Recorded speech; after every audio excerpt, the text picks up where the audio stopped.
चलिए बच्चों करते हैं क्वेश्चन नंबर 19 और आपको मेरे साथ साथ करना पड़ेगा।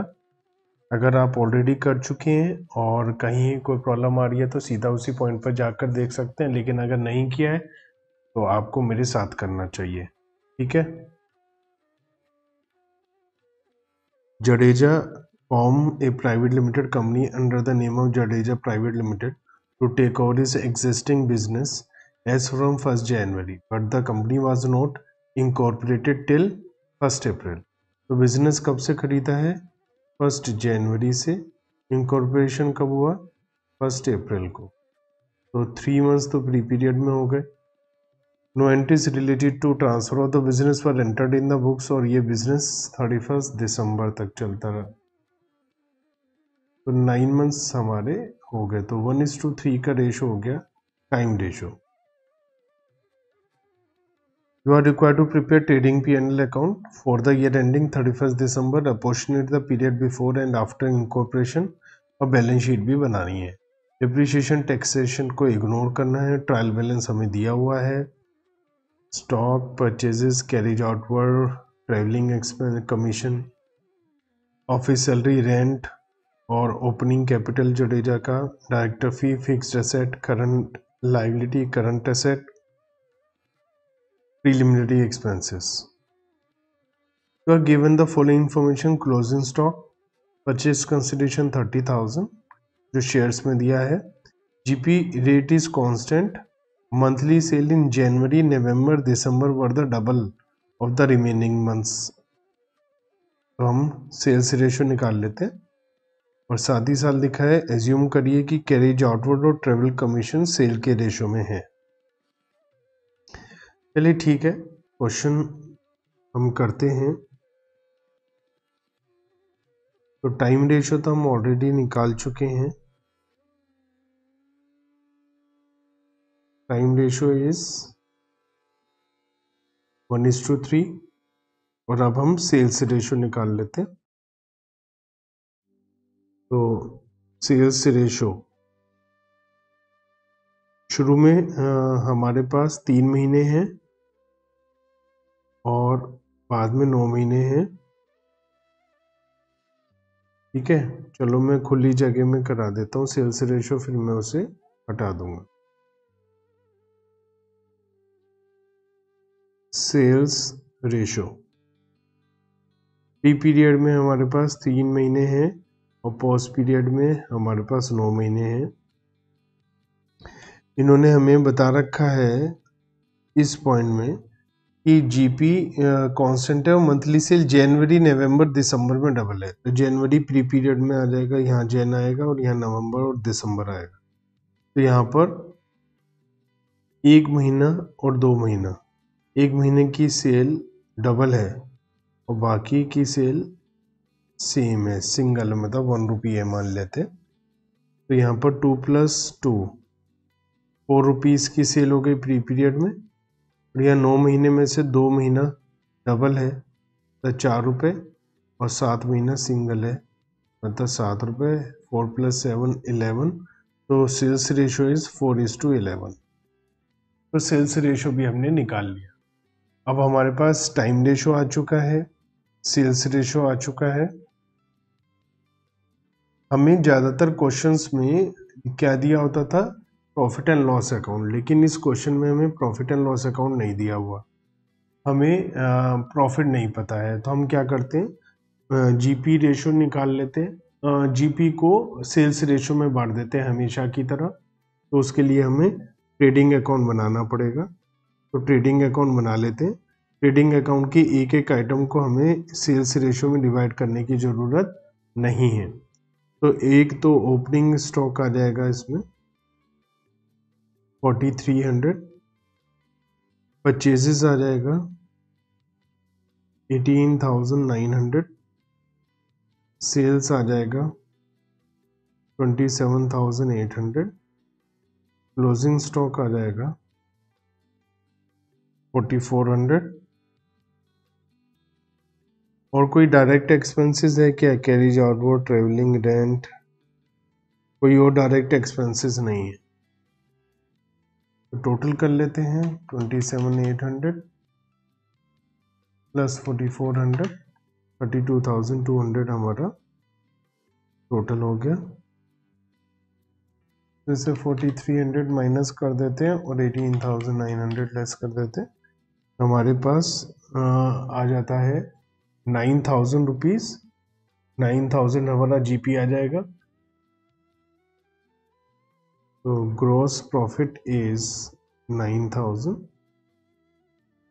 ठीक है, अब हम क्या बनाते हैं, अब हम प्रॉफिट एंड लॉस अकाउंट बना लेते हैं। ठीक है,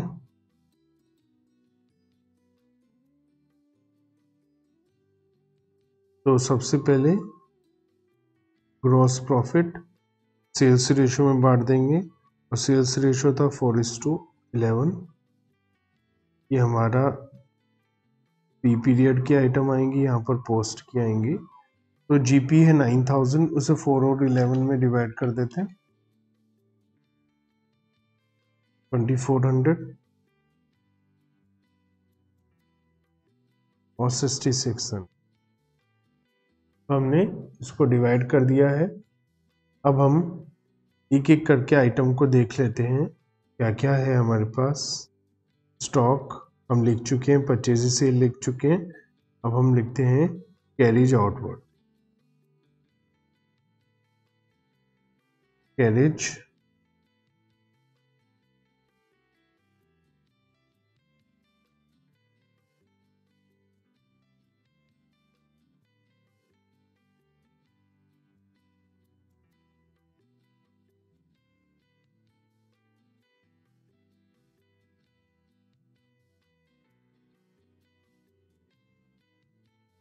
कैरिज आउटवर्ड सेल्स के रेशो में जाएगा, हमें बता भी रखा है। यह है 330। 330 डिवाइड बाई 15 इंटू 4, 88 और 242।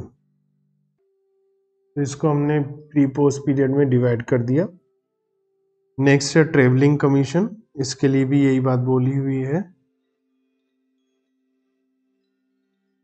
ट्रेवलिंग कमीशन दो ही एक्सपेंसेस थे जो सेल्स के रेशो में बांटने को बोला था। ये हमें 750 के दिए हुए हैं, 200 और 550 आ जाएगा। हमने दो एक्सपेंसेस डिवाइड कर दिए सेल्स रेशो में। नेक्स्ट है ऑफिस सैलरी।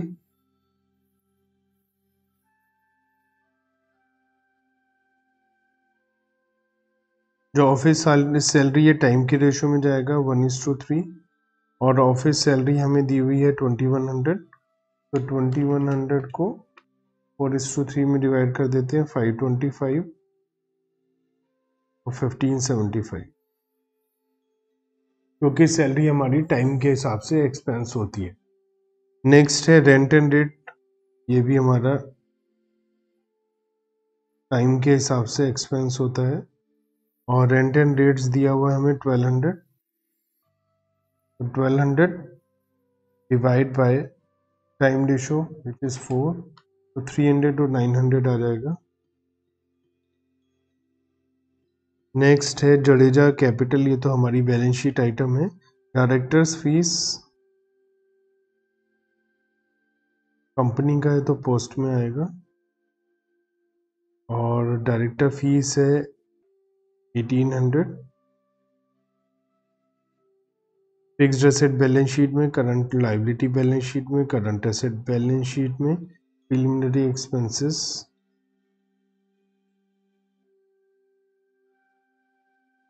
कंपनी का एक्सपेंस होता है जब कंपनी स्टार्ट होती है, तो स्टार्टिंग का एक्सपेंस होता है पोस्ट पीरियड में आ जाएगा। एक बार एडिशनल इंफॉर्मेशन पर नज़र मार लेते हैं। क्लोजिंग स्टॉक दिया है, परचेज कंसिडरेशन कितना है, ग्रॉस प्रॉफिट, बस यही है। हम टोटल कर लेते हैं पहले। टोटल एक्सपेंसेस आ जाएंगे हमारे पास 88, 200, 525, 300 1113, 242, 550, 1575, 900, 1800, 520, 5587 निकाल लेते हैं। कैपिटल रिजर्व आ जाएगा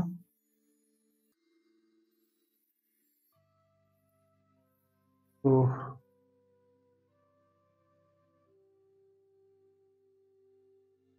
और प्रॉफिट आ जाएगा। प्रॉफिट है 1013 और कैपिटल रिजर्व है 2400 माइनस 113, 1287। ठीक है, अब हम बात करते हैं आगे बैलेंस शीट बनाने को हमें बोला गया है, तो बैलेंस शीट बना लेते हैं।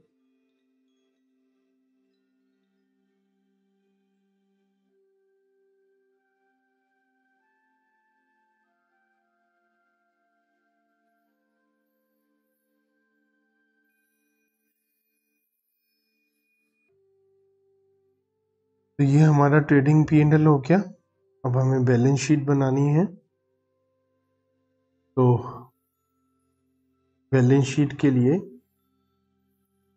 हेडिंग डाल लेते हैं, balance sheet of Jadeja private limited as at 31 December. ठीक है,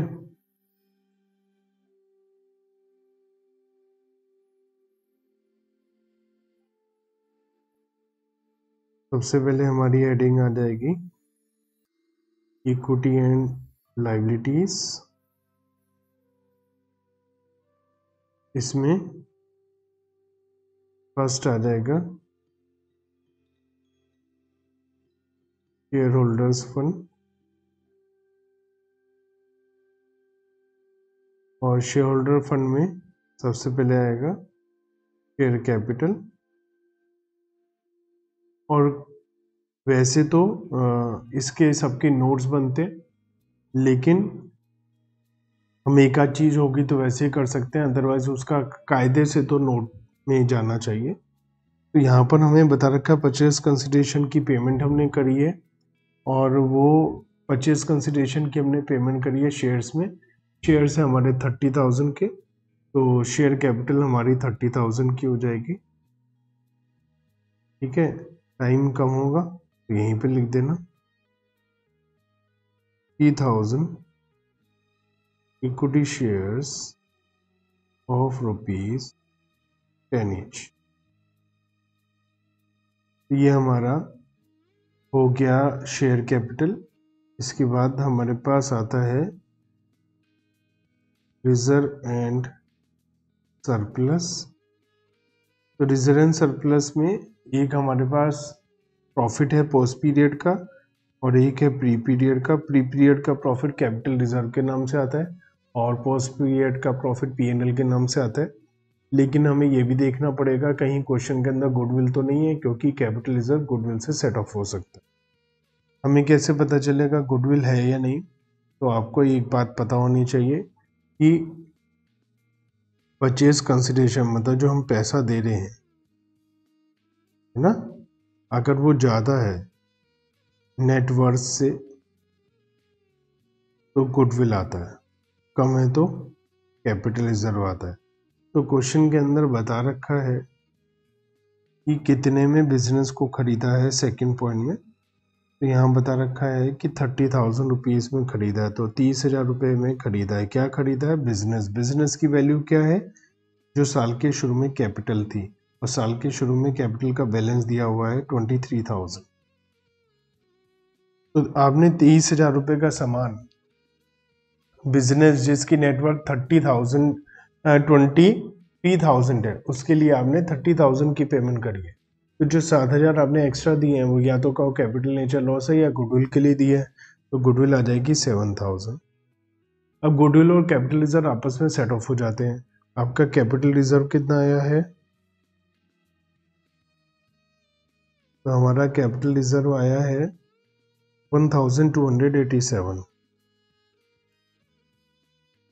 तो ये जो कैपिटल रिजर्व है, ये प्रॉफिट कैपिटल रिजर्व जो है ये गुडविल से सेट ऑफ हो जाएगा, और बाकी गुडविल जो बैलेंस शीट में आएगी वो 5713 आएगी बैलेंसिंग अमाउंट।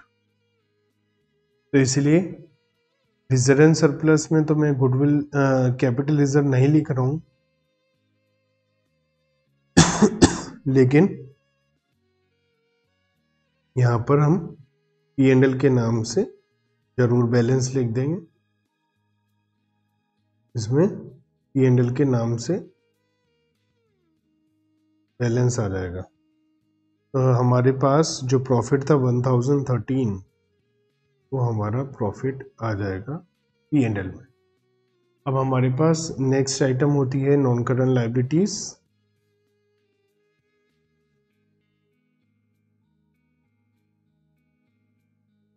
इसमें हमारे पास लॉन्ग टर्म बोरोइंग्स या डिबेंचर्स वगैरह आते हैं, वो इस क्वेश्चन में नहीं है।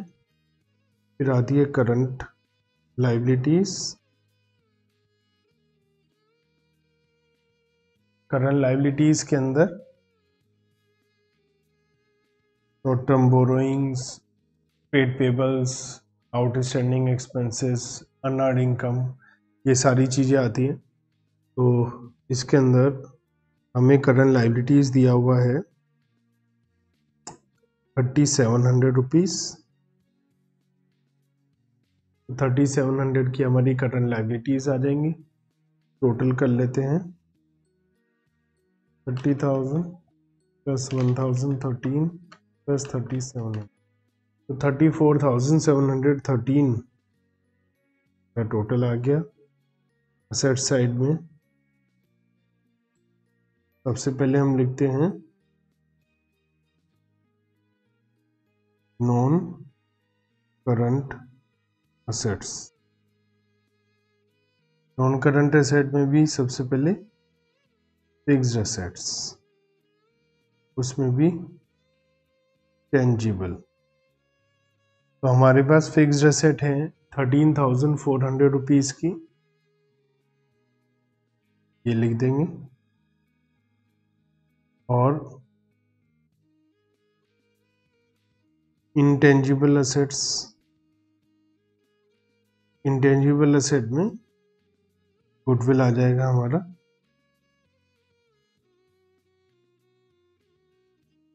गुडविल, और गुडविल कितना था 7,000।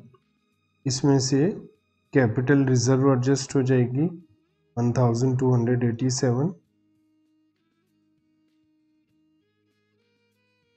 तो 5,713 रुपीज़ की हमारी गुडविल आ जाएगी। इसके बाद करंट असेट्स। करंट असेट में हमारे पास क्या है, एक तो स्टॉक है,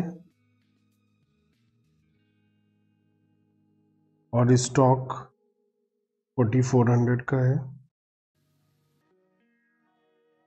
और हमारे पास करंट असेट्स हैं अलग से,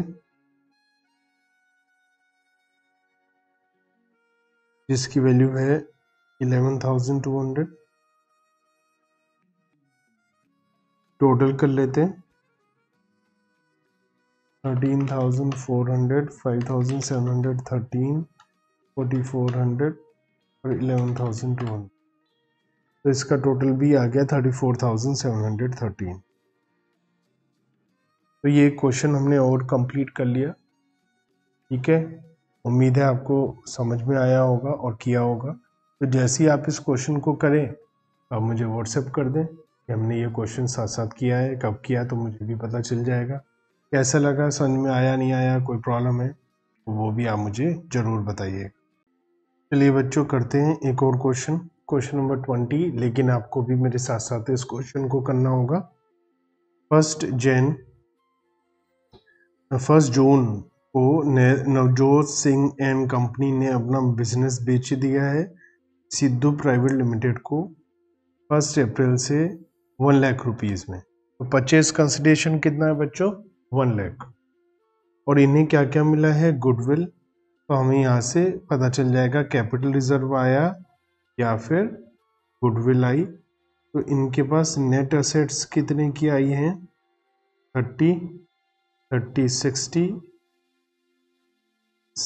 75 और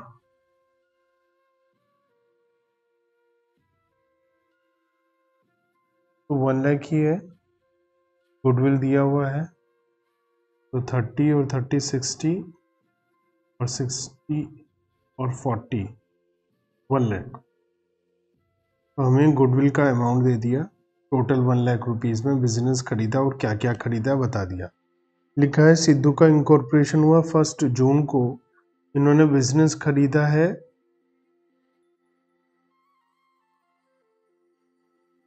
1 अप्रैल से, है ना? अप्रैल से 1 जून, अप्रैल में 2 महीना। और लिखा है कि परचेज कंसिडरेशन की पेमेंट शेयर से हुई है। बिजनेस वेंडर चलाते रहे 1 अप्रैल से 30 जून तक।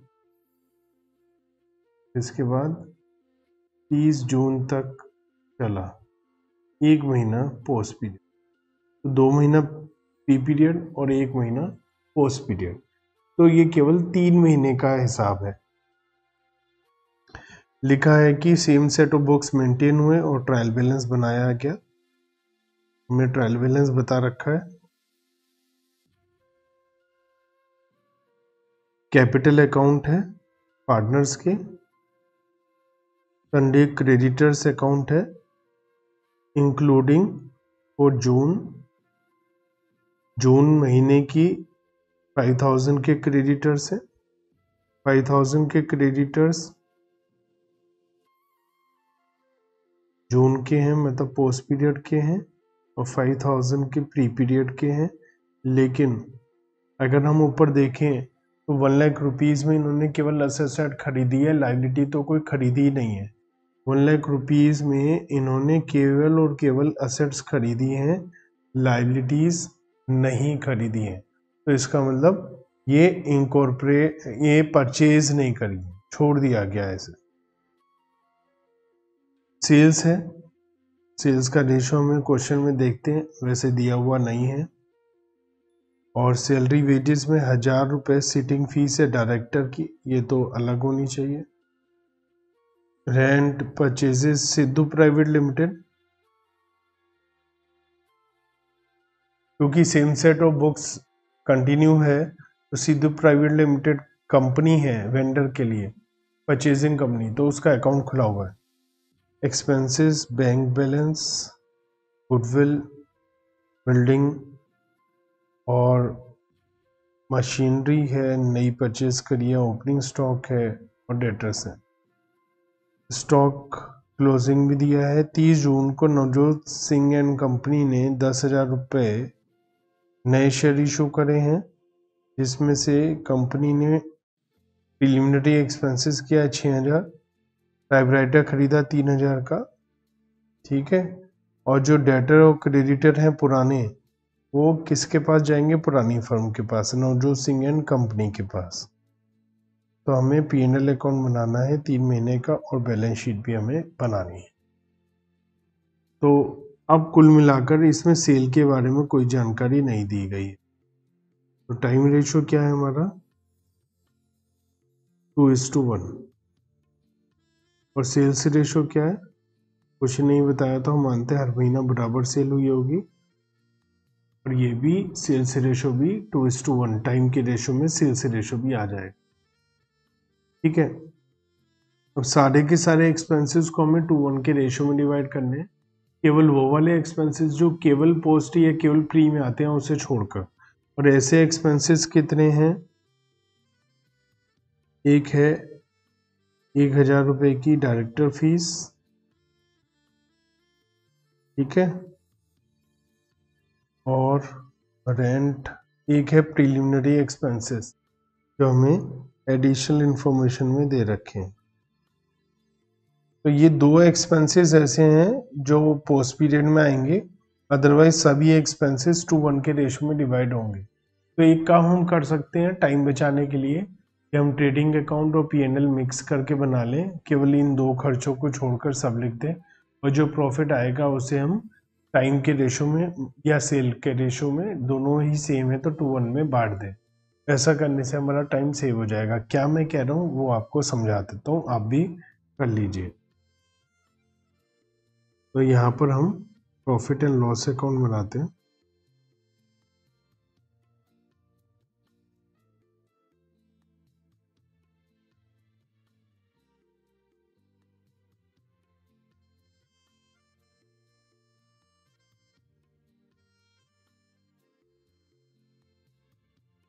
आप भी बनाइए profit and loss account.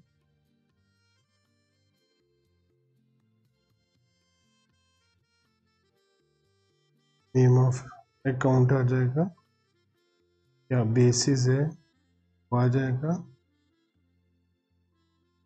P period का अमाउंट,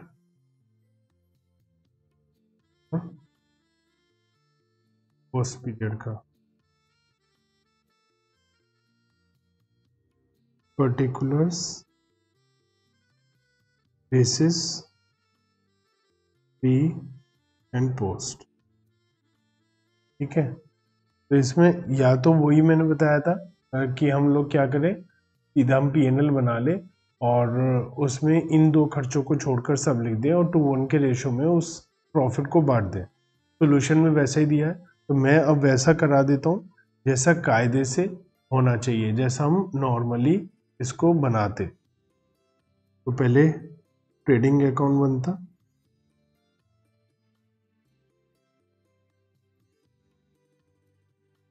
तो ट्रेडिंग अकाउंट में ओपनिंग स्टॉक, तो ओपनिंग स्टॉक कितने का दिया हुआ है हमें, साल के शुरू में ओपनिंग स्टॉक दिया हुआ है 25,000 रुपये, 25,000। परचेजेस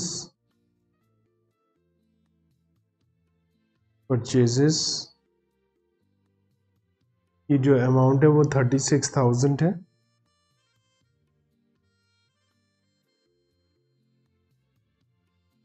ठीक है, और सेल्स आ जाएगा 1 लाख,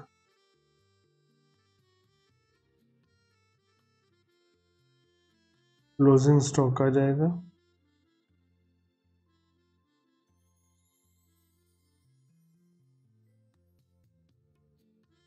18,000, 18,000।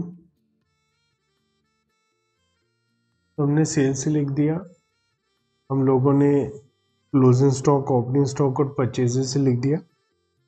अब एक बार नज़र मार लेते हैं कि कोई ऐसा एक्सपेंस तो नहीं है जो ट्रेडिंग अकाउंट से रिलेट करता है। तो ऐसा कोई और एक्सपेंस नहीं है, यहाँ से हम पीपी रेशो निकाल सकते हैं। 1,18,000 minus 25,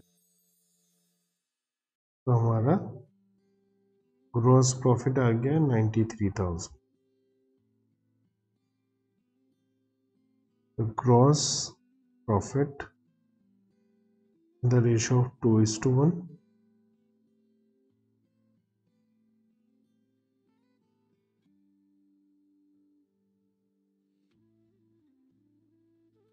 62,000 and 31,000।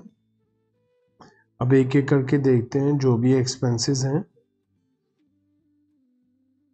Capital account expense नहीं होते हैं, इनकम नहीं होती, क्रेडिटर्स भी नहीं होती है, सैलरी एंड वेजेस होती है, सैलरी एंड वेजेस। तो ये 12,000 है, 12,000, इसमें से 1,000 रुपीज़ हमारे सिटिंग फीस के हैं। तो सिटिंग फीस के अगर हम हटा दें तो हमारे पास जो बचेगा वो 11,000 बचेगा।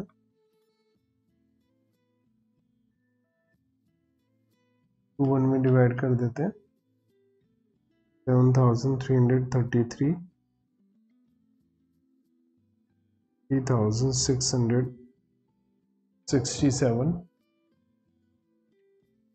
नेक्स्ट आइटम है रेंट। तो रेंट के बारे में कोई इंफॉर्मेशन नहीं है हमारे पास, तो इसे भी 2:1 के रेशियो में डिवाइड कर देते हैं। 1500 को 1,500, ठीक है। अब हम नेक्स्ट आइटम पर आते हैं, जो है रेंट हो गया, परचेजेस हो गया, एक्सपेंसेस। एक्सपेंसेस हमारे 5,000 के हैं।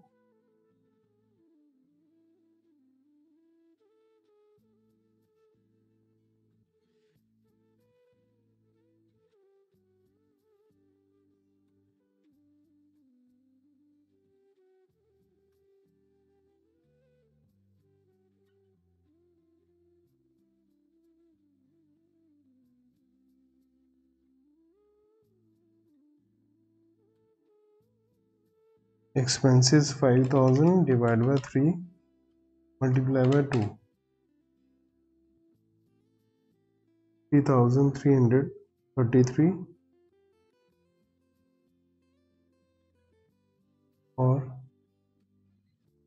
1,667।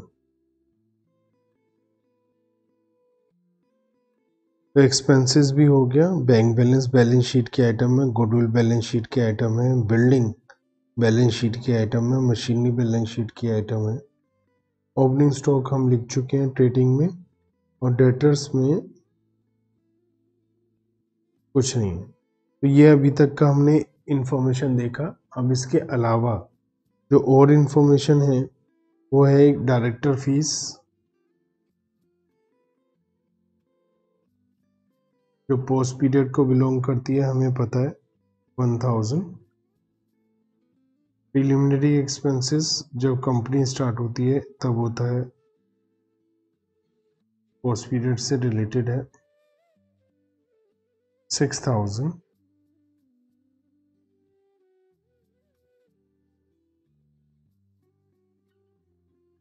तो ये हमारे P&L की इंफॉर्मेशन आ गई है। तो टोटल कर लेते हैं। 7,333, 3,333, 11,666, 3,667, 500, 1,000, 12,834। तो कैपिटल रिजर्व आ जाएगा। प्री पीरियड में देख लेते हैं कैपिटल रिजर्व कितना आ रहा है। कोई और एक्सपेंस है तो नहीं हमारे पास। अगर हम देखें तो हमारे पास कोई और एक्सपेंस आ रहा हो, 62,000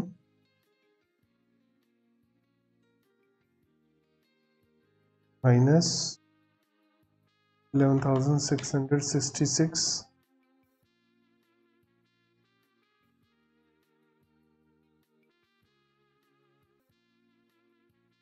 तो यहाँ पर थोड़ा सा गड़बड़ हो गया कि ये जीपी जो मैंने लिख दिया इसमें मैंने परचेजेस तो अभी लेस करी नहीं, केवल ओपनिंग स्टॉक लेस करा था और लिख दिया था, शायद आपको पहले से पता होगा।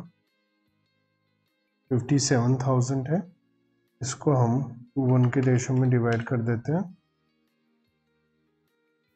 38,000 और 19,000। अब 19,000 में से 12,000 834 लेस कर देते तो हमारे पास पी एंड एल के नाम से आ जाएगा 6166 और कैपिटल रिजर्व आ जाएगा 38,000 माइनस 11,666 26,334। तो ये हमारा पीओ पोस्ट प्रॉफिट निकल कर आ गया है। हमसे एक तो ये बोला, दूसरा हमसे बोला गया है कि आप बैलेंस शीट बनाइए। अब जब हम बैलेंस शीट बनाएंगे तो थोड़ा सा ज़्यादा दिमाग लगाना पड़ेगा इस क्वेश्चन में।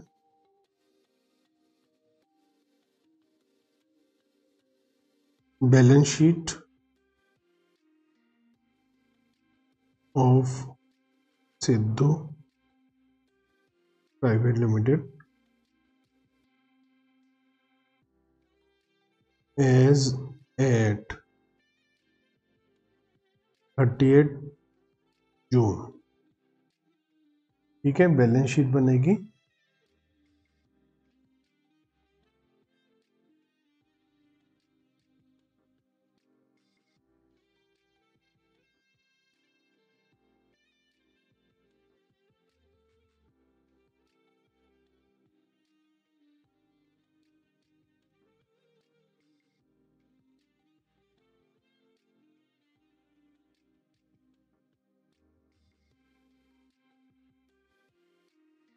सपोज ये बैलेंस शीट हम बना रहे हैं, तो सबसे पहले हमारे पास हेडिंग क्या आती है, इक्विटी एंड लायबिलिटीज, और इसमें शेयर होल्डर्स फंड, और उसके अंदर share capital.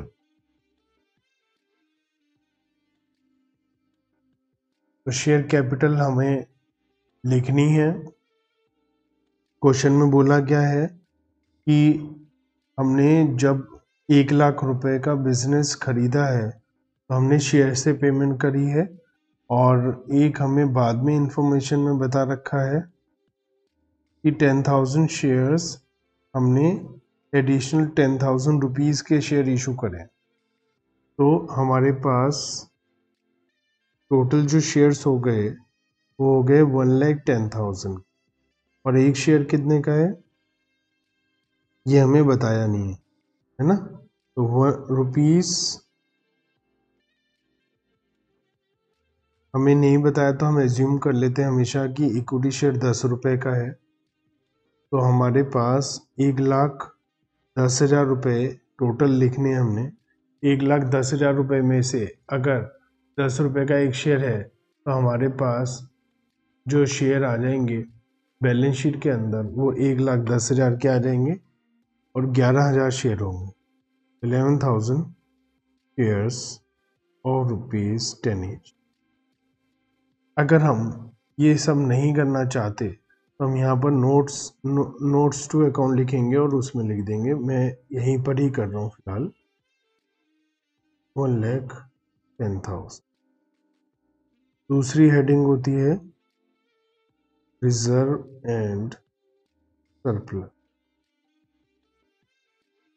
Reserve and surplus में गुडविल से सेट ऑफ होने के बाद अगर कैपिटल रिजर्व कुछ बच गई है वो आती है, नहीं तो सारा का सारा प्रॉफिट आ जाता है। तो हमें पता है कि गुडविल फर्स्ट एंट्री में ही हमें पहले ही बता रखा है 30,000 की गुडविल खरीदी है। तो हमारे पास जो प्रॉफिट हुआ है 26,334 रुपीज़ का है, विच इज़ लेस देन 30,000। इसका मतलब पूरी की पूरी कैपिटल रिजर्व गुडविल से सेट ऑफ हो जाएगी। तो बैलेंस शीट में रिजर्व एंड सरप्लस में गुडविल नहीं आएगा, इसकी जगह पोस्ट पीरियड का प्रॉफिट आ जाएगा, P&L 6166।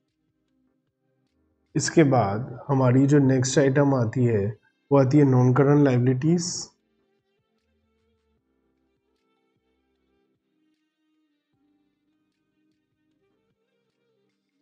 और नॉन करंट लायबिलिटीज हमारे को क्वेश्चन में दी हुई नहीं है, फिर आता है करंट लाइबिलिटीज,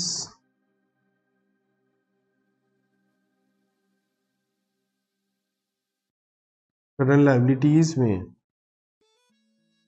हमें बता रखा है क्रेडिटर्स हैं 10,000 के, क्रेडिटर्स हैं 10,000 के, और उस 10,000 के क्रेडिटर्स में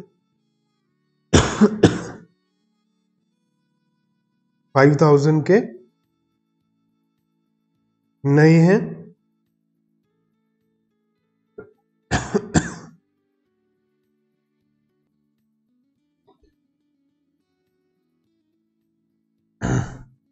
तो हमारे पास क्रेडिटर्स हैं जो क्वेश्चन में दिए हुए हैं हमारे को,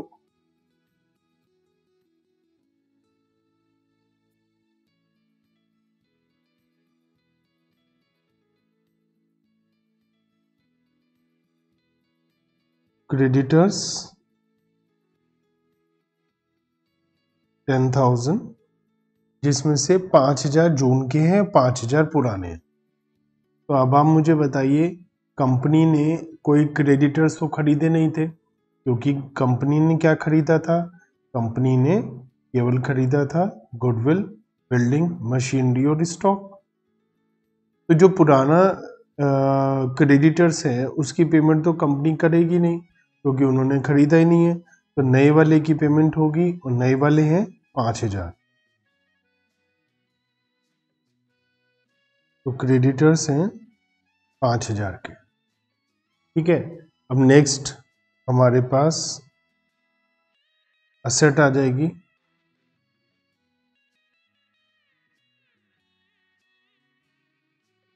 असेट साइड में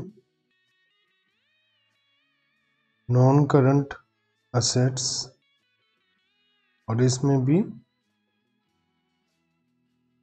फिक्स्ड एसेट आती है, टेंजिबल। और टेंजिबल एसेट में हम अगर यहीं पर ही सब कुछ लिख रहे हैं तो हमने एक तो बिल्डिंग खरीदी थी,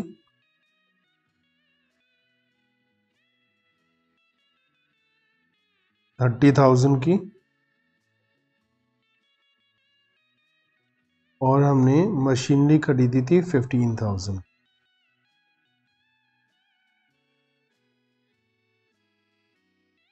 मशीनरी के लिए लिखा है कि हमने 10,000 की मशीन और खरीदी है,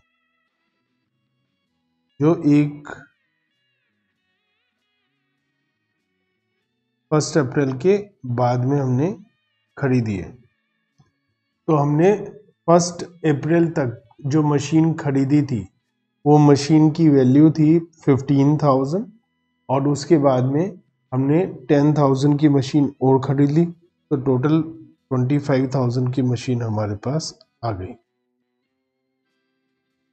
ठीक है, इस मशीन के अंदर और कोई मशीन नहीं है, क्योंकि हमारे पास 15,000 की मशीन पहले थी, 10,000 की और खरीद ली, तो सारी की सारी कंपनी की है इसका। और अलग से बता रखा है नीचे इंफॉर्मेशन में कि 10,000 रुपये जो एडिशनल शेयर से आए थे उनसे 6,000 रुपये प्रिलिमिनरी एक्सपेंस करें, और एक 3,000 रुपये का हमने टाइपराइटर खरीदा है। तो टाइपराइटर भी हमारी टेंजिबल फिक्स्ड एसेट होती है, तो वो भी आ जाएगा।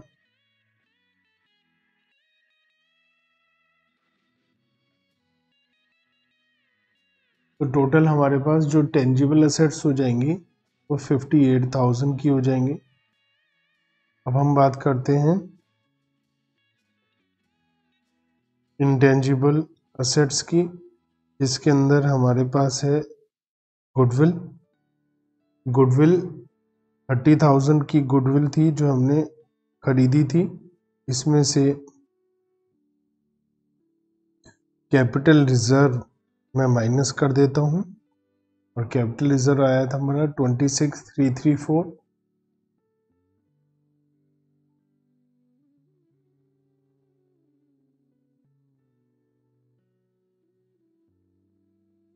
$3,664 66 रुपीज़ की हमारी गुडविल आ जाएगी, जो गुडविल हमारी सेट ऑफ होने के बाद में बची हुई है।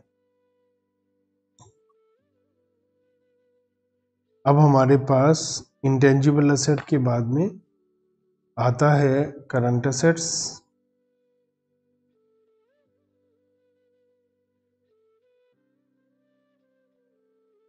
तो करंट असेट के अंदर स्टॉक भी आता है, डेटर्स भी आते हैं, बैंक बैलेंस भी आता है। सबसे पहले स्टॉक आता है। तो जो क्लोजिंग स्टॉक है वो 18,000 का दिया हुआ है,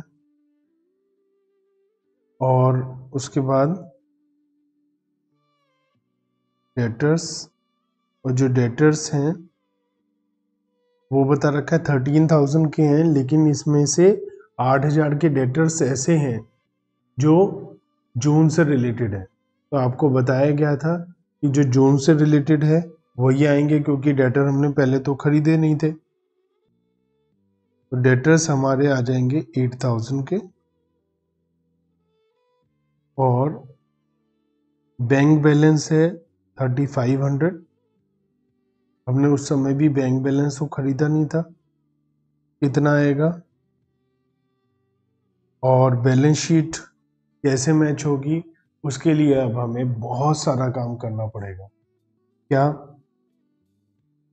हमें सबसे पहले एक तरीके से हिसाब लगाना पड़ेगा कि बैंक बैलेंस आज की डेट में कितना होना चाहिए। और दूसरी बात ये कि same set of books continue अगर हम कर रहे हैं तो ऐसी सिचुएशन में क्या जर्नल एंट्री बनाए और कैसे से सेट ऑफ करें। ठीक है, तो ये क्वेश्चन अब काफ़ी अलग तरीके से होगा, जैसे सिंगल एंट्री में हमारे क्वेश्चंस होते थे।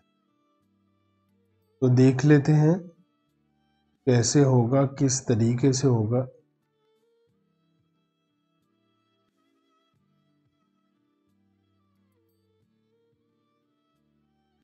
तो ये समझने के लिए कि अब अगर same set of books continue करें तो क्या होगा। तो देखो, ये दोनों अकाउंट खत्म हो जाएंगे, ऐसे बहुत सारे अकाउंट खत्म करने पड़ेंगे। तो हम इन सारे अकाउंट को कहाँ ट्रांसफर कर देते हैं, वेंडर्स अकाउंट में,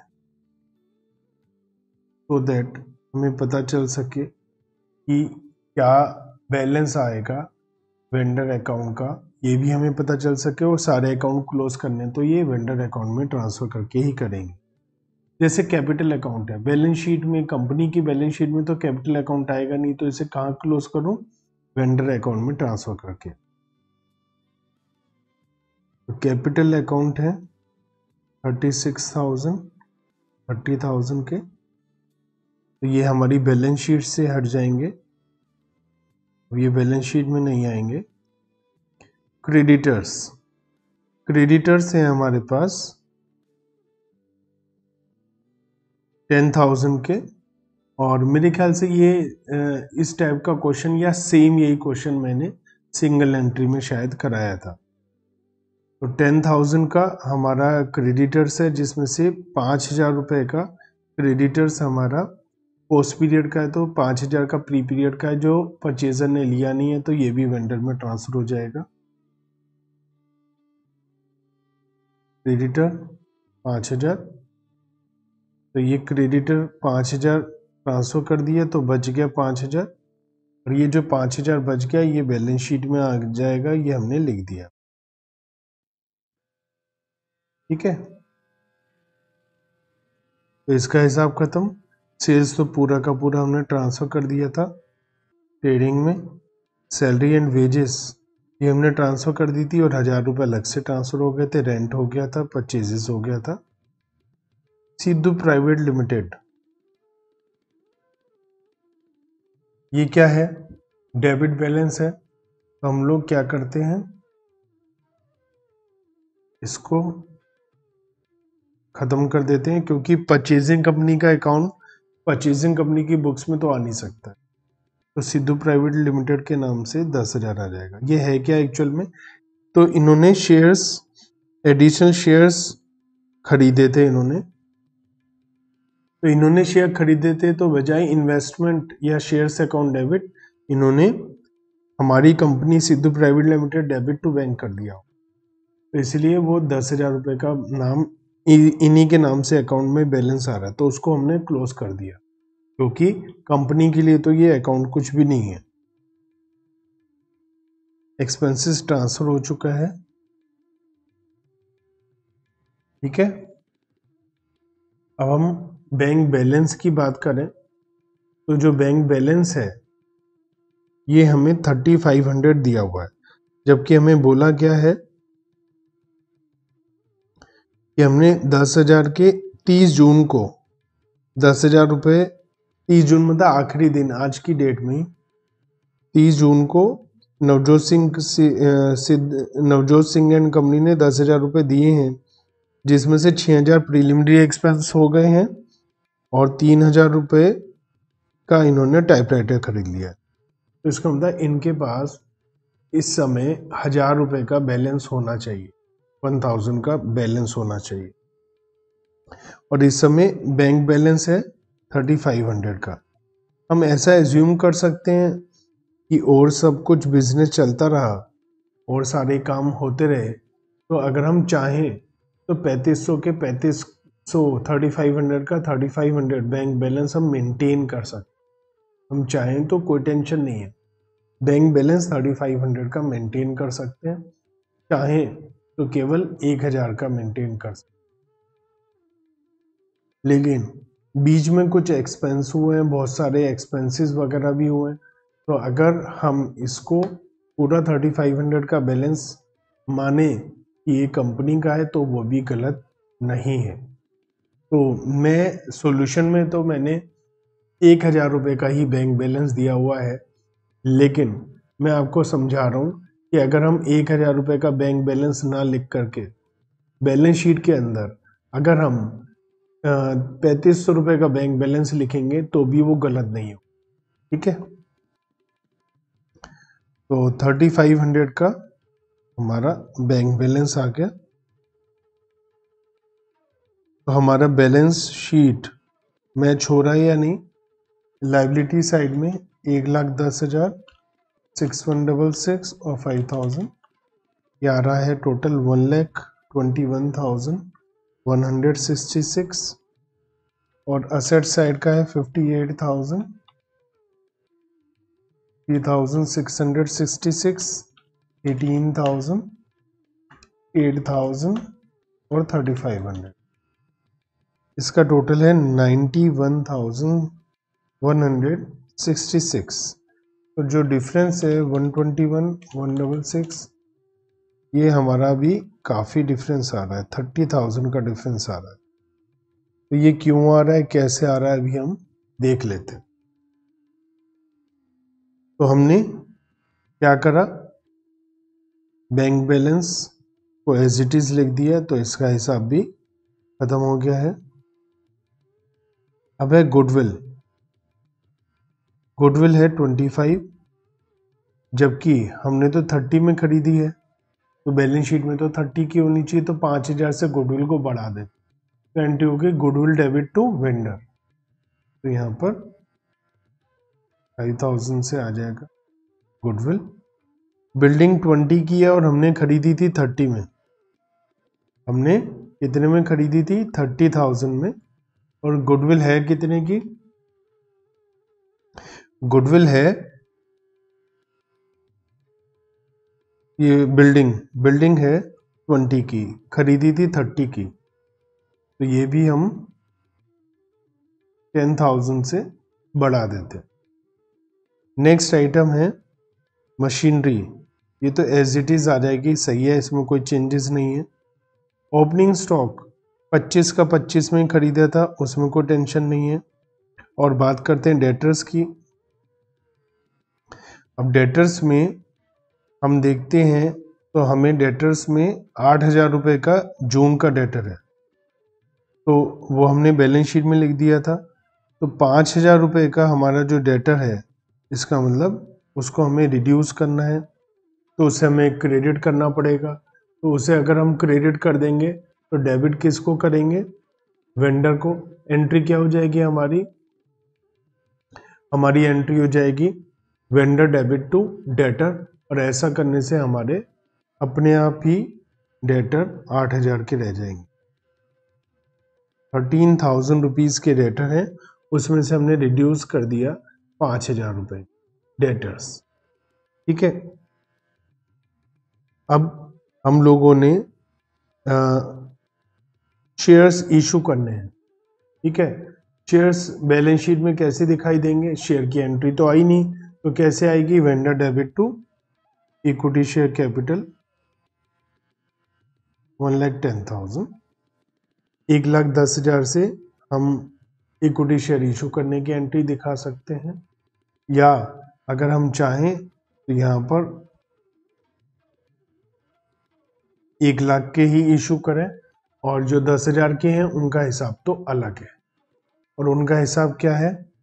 हमने शुरू में तो कोई बैंक बैलेंस खरीदा नहीं था, तो बैंक अकाउंट डेबिट तो इक्विटी शेयर कैपिटल 10,000, और उसके बाद में प्रिलिमिनरी एक्सपेंसेस 6,000, टाइपराइटर डेबिट। अब वो तो इसमें typewriter account debit 3,000 to bank 9,000। तो ये एंट्री भी अभी तक बनी हुई नहीं है, तो ये एंट्री भी हमें बनानी पड़ेगी। तो इस लिहाज से, इस तरीके से हमारा 1,000 रुपये का बैंक बैलेंस अलग से आना चाहिए अगर हम एंट्री बनाते हैं। Bank account debit to equity share capital, जिससे हमारी इक्विटी शेयर कैपिटल 1,10,000 हो जाएगी, और प्रीलिमिनरी एक्सपेंसेस हमारे 6,000 के हैं, और टाइपराइटर हमारा 3,000 का, ये भी हमारी एंट्री यही बनाने के बाद आएगी। तो इस लिहाज से हमारा अब 10,000 से डेबिट हुआ और 9,000 से क्रेडिट हुआ, तो इसका मतलब 1,000 रुपये का ये वाला बैलेंस भी आ जाएगा। लेकिन बैलेंस तो हमारे पास केवल 3,500 है, जो एक्चुअल बैलेंस होगा। तो उस 3,500 के अंदर यही है आसान रास्ता कि उस 3,500 को हम क्लोज कर देते हैं, वेंडर अकाउंट में डालकर पुराना इनसे हिसाब कर लेंगे। ये बैलेंस खत्म हो गया, जो हमें दिया हुआ है बैलेंस 3,500 का, ये हमने वेंडर में डाल के खत्म कर दिया, और हमारा 1,000 रुपये का बैलेंस आ गया, जो हमारी एंट्री बनाने के बाद में था। ठीक है, तो ये बात भी समझ में आ गई आपको। मैं पूरा दोबारा समराइज कर दूंगा क्योंकि क्वेश्चन थोड़ा सा बड़ा है। तो हमारे जो वेंडर अकाउंट है उसके क्रेडिट में ओपनिंग बैलेंस आ गए। अब इनके एक बार बैलेंस निकाल के देखते हैं क्या आ रहा है। 36,000, 30,000, 5,000, 5,000, 10,000, हमारा जो टोटल है वो 86,000 आ रहा है क्रेडिट साइड का। और डेबिट साइड का देखें तो 10,000, 5,000, 1,00,000, 3,500, हमारा डेबिट साइड का टोटल आ रहा है 1,18,500। तो ये ज़्यादा है, इसमें से क्रेडिट साइड का टोटल लेस कर देते हैं, तो हमारा बैलेंस आ जाएगा 32,500।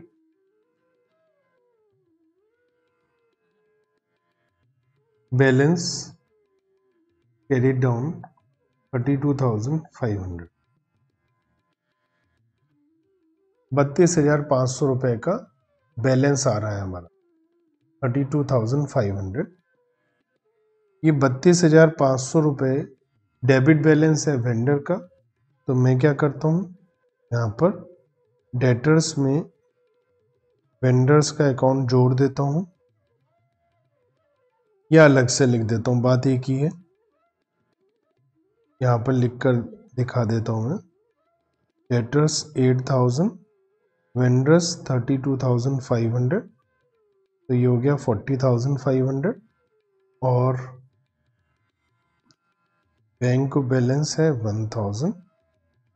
अब मैं टोटल करूं तो 58,000, 3,666, 18,000, 40,500 और 1000, 1,21,166 बैलेंस शीट का टोटल आ गया।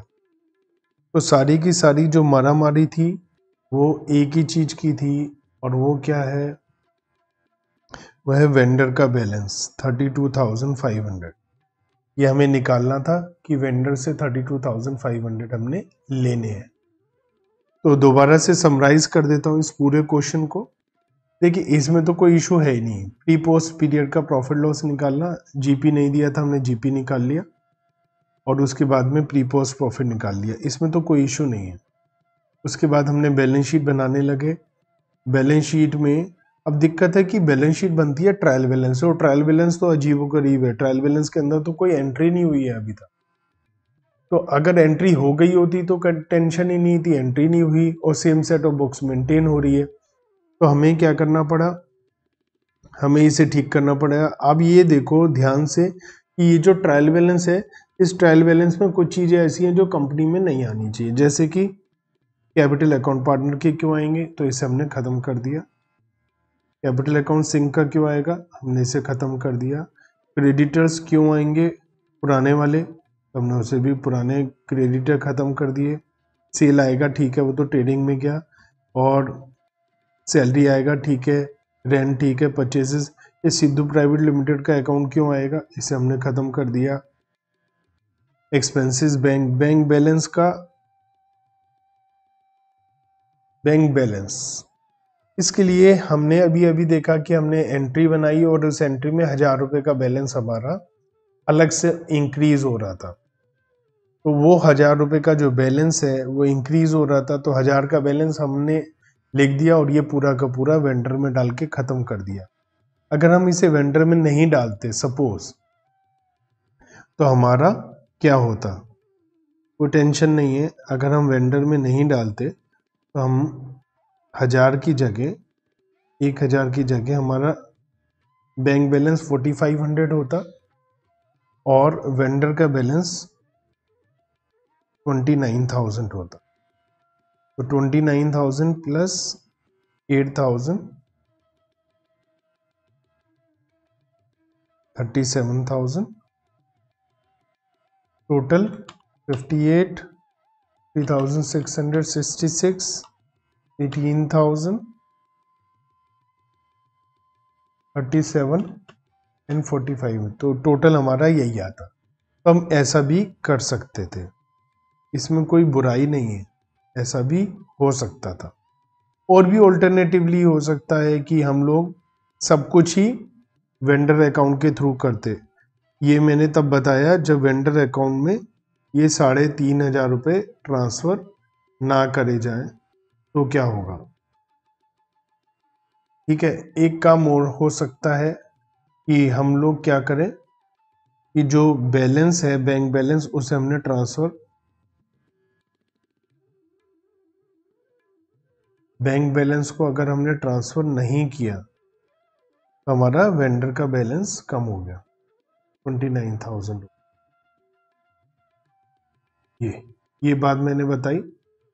इसके अलावा एक काम और हो सकता था, क्या, हम कहते क्योंकि हम सब कुछ वेंडर से ही चला रहे हैं तो वेंडर में हमारी शेयर कैपिटल होनी चाहिए 10,000 की जो इशू करी थी, तो वेंडर टू शेयर कैपिटल। हमारे प्रीलिमिनरी एक्सपेंसेस होने चाहिए, है ना, 6,000। हमारा टाइपराइटर होना चाहिए, एंट्री क्या बनेगी, typewriter account debit to vendor 3,000। हम ऐसा भी बना सकते थे, इसको तभी इसी अकाउंट में डाल देते। तो अगर हम ऐसा करते तो क्या हो जाता, 10,000, 5,000, 1,00,000, 10,000, टोटल आता 125 minus 36 minus 30 minus 5 minus 5 minus 10 minus 6 and minus 3, ये आता 30,000। ये सबसे बढ़िया आंसर है जो मैं अब बता रहा हूँ। बाय बैलेंस कैरिड डाउन 30,000, और यही करना आप। तो ये आ गया 30,000 का बैलेंस। तो मैं क्या करूंगा, बैलेंस शीट में वेंडर,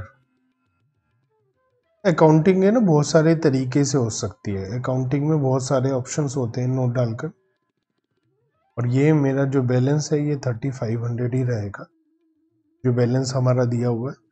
अब मैं टोटल करूंगा तो मेरा टोटल मैच हो जाएगा, ठीक है। 58,000, 3,666, 18,000, 38,000 एंड 3,500। तो ये बेस्ट है, आप एक ही अकाउंट में सारी एडजस्टमेंट करिए। क्यों अलग से हमें ये अकाउंट, ये एंट्री बनाने की जरूरत नहीं है, हम लोग सब कुछ वेंडर से ही एडजस्ट कर देंगे। तो this is best and simple कि एक ही हम वेंडर अकाउंट से ही सब कुछ एडजस्टमेंट कर देंगे। यह आसान भी है। तो ये सारा काम करा हमने। अब एग्जाम में अगर आपके पास टाइम नहीं है, सपोज इस टाइप का क्वेश्चन आ गया और टाइम नहीं है, तो केवल एक वेंडर अकाउंट बनाना है फटाफट से और आपका बैलेंस पता चल जाएगा। और अगर वेंडर अकाउंट बनाने का भी टाइम नहीं बचा तो कोई टेंशन नहीं, बाकी सब चीजें लिख दो और डिफरेंस लायबिलिटी साइड या एसेट साइड में जहां पर भी आए, जितना भी डिफरेंस आए उसे वेंडर के नाम से लिख दो, क्योंकि हो सकता है वेंडर को देना हो या लेना हो। ऐसा भी हम कर सकते हैं, लेकिन उसमें एक आध नंबर कटने का डर है। अगर पेपर छूट ही रहा है तो हमारे लिए वो भी हम कर सकते हैं। तो ये बहुत लंबा चौड़ा अच्छा खासा क्वेश्चन था जो हमने किया अभी।